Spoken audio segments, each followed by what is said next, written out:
Returning to our top story, the Israeli military says it will suspend military activities in two parts of Gaza from 10 a.m. until 2 p.m. daily for, quote, humanitarian purposes. The suspension will affect Rafah in southern Gaza and Deir el-Balah in central Gaza. A spokesperson for the Israel Defense Forces says the daily pause will run until March 7th. Our Paula Hancock is live in Abu Dhabi with more on the situation in Gaza. So, Paula, a significant development and a bit of a surprise. So first, do we know anything about how this came about?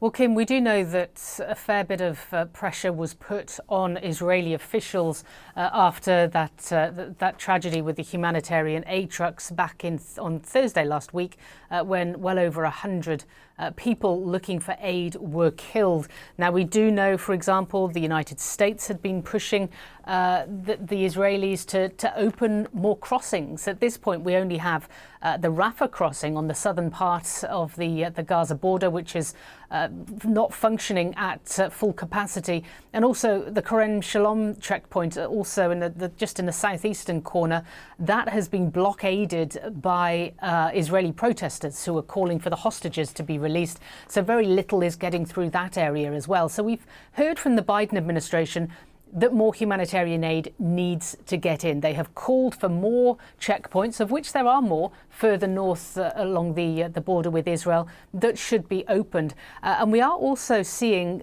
according to the Israeli military, that they are coordinating with a number of countries to do airdrops in these two areas. So they've specified neighbourhoods from now until Thursday, as you say, in Rafah in the south, in Deir el-Balah in central Gaza, that they will be having this 4-hour window where airdrops will take place.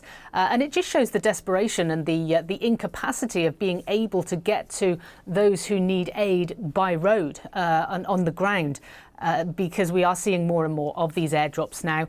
They are imperfect, they are imprecise, they're not an ideal way to get aid to those on the ground, but it shows the desperation that this is now being considered, and President Biden saying that they expect to do their own airdrops very soon. Kim?